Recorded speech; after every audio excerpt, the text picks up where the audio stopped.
Que se passe-t-il lorsque des légendes du football se retrouvent sur Twitter?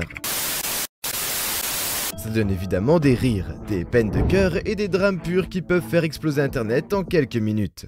De l'inoubliable confession de Wayne Rooney à l'annonce du transfert de Messi, les footballeurs ne font pas seulement les gros titres sur le terrain, ils dominent aussi le monde des réseaux. Avec des milliards de fans qui les regardent, un tweet peut devenir viral en quelques minutes et déclencher des controverses. Dans cette vidéo, je vais vous montrer quelques-uns des tweets les plus légendaires de l'histoire du football qui nous ont fait rire, pleurer ou nous ont simplement fait dire « Il a vraiment osé dire ça ?» Commençons par un classique, le tweet hilarant de Blaise Matuidi à l'occasion de la Saint-Valentin le 14 février 2017. Matuidi décide de souhaiter une bonne Saint-Valentin à sa femme avec un geste sympa. Ça a l'air gentil, non? Mais il est allé plus loin en cherchant sur Google Matuidi femme pour trouver une belle photo d'elle à partager avec le monde entier. Mais c'est là que les choses ont mal tourné. Au lieu de recadrer la photo pour rogner la barre de recherche Google, il a posté une capture d'écran avec la recherche toujours visible en haut du screenshot. Et voilà, Matuidi femme est apparu en haut de son tweet. C'est comme s'il avait accidentellement invité tout l'internet dans son moment romantique. Les fans n'ont pu s'empêcher de rire de cette démonstration d'amour à la fois authentique et maladroite. Plus tard, Matuidi a expliqué son tweet en disant qu'il avait un tout nouveau téléphone et qu'il n'avait pas encore de photo de sa femme dedans. Alors il a dû chercher sur Google. Bien joué Blaise. Je parie que ce jour-là, il a appris à recadrer les captures d'écran avant d'appuyer sur envoyer. Ensuite, l'un des tweets les plus célèbres de l'histoire du football, c'est Queda de Gérard Piqué. C'était en juillet 2017 et le monde du football bouillonnait des rumeurs selon lesquelles Neymar pourrait quitter Barcelone pour le Paris Saint-Germain. Et puis, Piqué a fait ce que tout coéquipier loyal ferait, poster un tweet. Il a publié une photo de lui et de Neymar avec la légende c'est Queda, ce qui signifie il reste. De quoi rassurer le monde entier comme quoi Neymar n'allait pas bouger d'un poil. Sauf que, 2 semaines plus tard, le PSG annonçait la signature de Neymar pour la somme astronomique de 222 millions d'euros. Ce tweet s'est transformé en mème et les fans s'en sont donnés à cœur joie. Sekeda est devenu la blague de l'été, mais apparemment Piqué était au courant. En août, il a avoué, quand j'ai tweeté Sekeda, je savais que Neymar allait partir. C'était ma dernière tentative. J'ai essayé, il s'est fâché contre moi. Piqué n'était donc pas complètement stupide. Il a tenté un coup de pression en essayant de convaincre son ami de rester à Barcelone. Et bien sûr, cela n'a pas fonctionné et s'est retourné contre lui. Gérard, la prochaine fois que tu voudras jouer les devins, contente-toi plutôt de faire ton taf. Être un rock sur le terrain. Rappelons-nous maintenant de ce bon vieux Wayne Rooney et de ses premiers tweets. L'un des plus mémorables est celui où il a gentiment proposé à son coéquipier Rio Ferdinand de le conduire à l'entraînement avec le tweet désormais iconique « Salut Rio, tu veux que je t'emmène demain matin poteau ?» Voilà Wayne Rooney, l'une des plus grandes stars du football qui demande en toute décontraction à son coéquipier s'il veut qu'on vienne le chercher, et c'est en public. On peut imaginer Rio lisant ce tweet et se disant « Frère, t'aurais pu m'envoyer un texto ?» Rooney a également eu son lot d'embrouilles sur Twitter. Un moment classique est celui où il a tweeté à l'intention de Piers Morgan, ce qui se traduisait par « Ferme ta gueule et arrête de pomper Cowells ». C'est la dernière fois que je te le dis. Honnêtement, c'est comme si Rooney révélait le fan de football qui est en lui, tout en nous rappelant qu'il n'a pas peur de gueuler sur les célébrités. Le plus beau, c'est que ce tweet est devenu un mème instantané. Les fans ont adoré voir Wayne passer du statut de machine à marquer des buts à celui de sauvage des réseaux en seulement 280 caractères. N'oublions pas le fameux tweet de Rooney sur la greffe de cheveux, dans lequel il déclarait « Juste pour confirmer à tout le monde que j'ai maintenant appelé mon cheval Switch à Rooney ». Sérieusement mec, qui donne à son cheval le nom de sa greffe de cheveux? C'est à la fois hilarant et un peu gênant, le genre de tweet qu'on poste après s'être enfilé quelques pintes. Je pense que Rooney n'était peut-être pas l'auteur des tweets les plus raffinés qui soient, mais c'est ce qui le rendait si attachant.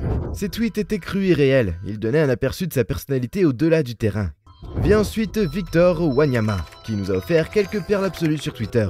L'un de ses moments les plus mémorables s'est produit en 2018 lorsqu'il a tweeté « J'ai mangé des spaghettis et c'était très bon, j'ai apprécié ». Alors, je sais que ce tweet peut sembler simple, mais il capture en fait l'essence de la personnalité charmante et aléatoire de Wanyama. Je veux dire, qui tweet sur ses reviews de repas comme ça? C'est à la fois stupide et carrément drôle. On peut presque l'imaginer assis là, fier de lui en train de penser « Ces spaghettis étaient trop bons !» Je dois le dire à tout le monde. Les fans n'ont pas pu s'empêcher de rire devant le ridicule de la situation. De plus, c'est une pause rafraîchissante par rapport aux plaisanteries habituelles sur le football que l'on voit sur les réseaux sociaux. Parlons maintenant des tweets ou des messages qui ont fait exploser Internet. Commençons par l'annonce de la Super League en avril 2021. Si vous pensiez que le marché des transferts était dramatique, c'est un tout autre niveau. 12 des plus grands clubs européens, dont Manchester United, Liverpool et le Real Madrid, ont décidé de former leur propre ligue d'élite. Wow! Incredible! La nouvelle est tombée le 18 avril, juste avant que l'UEFA ne dévoile sa nouvelle formule de la Ligue des Champions. L'annonce a été faite par le biais d'un communiqué de presse qui promettait des matchs de meilleure qualité et une croissance économique nettement plus importante. On aurait dit une présentation PowerPoint d'entreprise qui aurait mal tourné. Des grands mots pour pas dire grand chose. Les clubs ont affirmé que cette nouvelle ligue attirait une jeune génération de supporters tout en offrant des paiements de solidarité non plafonnés, pour soutenir la pyramide du football. Mais à mon avis, il s'agissait davantage de se remplir les poches que de sauver le football de base. Les supporters n'ont pas apprécié, ils se sont rendus en masse sur Twitter pour exprimer leur indignation et leur incrédulité face à ce que beaucoup considéraient comme une tentative de privilégier le profit au détriment des traditions. Des hashtags tels que #SuperLeagueOut sont apparus dans les heures qui ont suivi et des manifestations ont éclaté à l'extérieur des stades.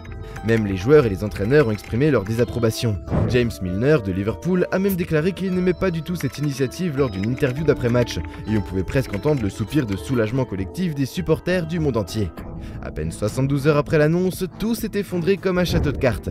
Les 6 clubs anglais se sont retirés et honnêtement, il est presque drôle de constater la rapidité avec laquelle tout s'est effondré. La Juventus et l'AC Milan ont finalement emboîté le pas, ne laissant que Barcelone et le Real Madrid s'accrocher à l'idée de cette ligue dissidente. Ce qui a rendu cette situation encore plus juteuse, c'est qu'elle a mis en évidence le fossé entre les valeurs traditionnelles du football et le capitalisme moderne. De nombreux supporters se sont sentis trahis par leur club, qui a privilégié le profit à la passion. Ensuite, l'annonce du transfert de Lionel Messi le 5 août 2021. Lorsque Messi a quitté Barcelone après avoir passé plus de 2 décennies au sein du club, les fans ont été dévastés. La nouvelle a bouleversé le monde du football. Messi s'est rendu sur Instagram, et non sur Twitter cette fois, pour partager son message d'adieu aux fans de Barcelone. « J'ai tout donné pour ce maillot, je pars, mais ce n'est pas un adieu, juste un au revoir. » Le message a recueilli des millions de likes en quelques heures, battant des records à gauche et à droite. What the fuck? Bien qu'il ne s'agisse pas techniquement d'un tweet, c'était presque pareil, car tout le monde en parlait sur Twitter. Le poids émotionnel de ce message a suscité chez les fans toutes sortes de sentiments. Certains ont littéralement pleuré. Ce n'était pas n'importe quel joueur qui parlait, c'était Lionel Messi, l'homme qui a pratiquement défini une ère au Barça. C'était l'un des moments où l'on sait que l'histoire est en train de s'écrire. Ce qui a rendu ce moment encore plus surréaliste, c'est la quantité de mèmes qui ont suivi. Il y avait de tout, des mèmes Messi à Paris, des blagues que va faire Barcelone sans lui, tout le monde avait une opinion et tout le monde voulait la partager. On peut pas parler de casser internet sans parler de Cristiano Ronaldo. Il est passé maître dans l'art de tenir les fans en haleine avec ses tweets et ses messages mystérieux qui suscitent souvent notre curiosité. Here we go again. Un exemple notable remonte à août 2021, lorsque les rumeurs ont circulé sur son départ de la Juventus pour Manchester City. Le 27 août, Ronaldo a posté une vidéo d'adieu émotionnel sur Instagram, faisant ses adieux à la Juventus. Cela a déclenché une frénésie parmi les fans et les médias, beaucoup spéculant sur son avenir. Les fans ont inondé Twitter de questions telles que « Pourquoi fait-il ses adieux maintenant? Où va-t-il aller? Ronaldo va-t-il rejoindre City ?» Le suspense était réel car des rapports indiquaient que Manchester City avait accepté des conditions personnelles de Ronaldo, alors qu'aucun accord n'avait été finalisé avec la Juventus. Finalement, nous savons tous comment ça s'est terminé. Ronaldo est retourné à Manchester United au lieu de rejoindre City. Ces quelques jours ont été remplis de tension et d'excitation, car tout le monde attendait avec impatience son prochain mouvement. Lorsqu'il a finalement annoncé son retour à Old Trafford, on pouvait pratiquement entendre le soupir de soulagement collectif des fans de Manchester United du monde entier. Passons maintenant à un sujet plus sérieux. Un tweet sur le racisme dans le football. Je sais, c'est le sujet qui a fait couler beaucoup d'encre ces dernières années. Des joueurs comme Marcus Rashford ont utilisé leur tribune pour dénoncer le racisme sur le terrain et en dehors. Après avoir subi une avalanche d'insultes racistes en ligne, Marcus Rashford a pris position contre le déchaînement dont il était la cible. Le 25 avril 2024, il a répondu à un message du compte United Paradigm, qui décrivait le traitement de Rashford comme absolument dégoûtant et cruel. Dans sa réponse, Rashford a tweeté « J'apprécie votre soutien, c'est de l'abus et c'est le cas depuis des mois. Trop, c'est trop. » La franchise de Rashford sur ses expériences a profondément touché les fans et les autres joueurs. Il ne parlait pas seulement pour lui, il défendait tous ceux qui ont subi un traitement similaire.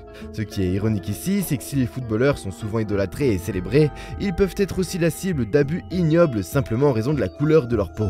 Malheureusement, le beau jeu peut parfois faire ressortir ce qu'il y a de pire chez les gens. I don't think you have the facilities for that, big man. Et voilà, alors c'est quoi les tweets légendaires de footballeurs qui vous ont le plus marqué? Est-ce que j'ai oublié des classiques qui méritent d'être soulignés? Fais-moi part de tes tweets préférés dans les commentaires ci-dessous, je les mettrai peut-être dans la deuxième partie. Avant de partir, n'oublie pas de regarder ma dernière vidéo sur les matchs truqués dans le football. N'oublie pas de t'abonner et d'appuyer sur l'icône de la cloche. Merci d'avoir regardé cette vidéo.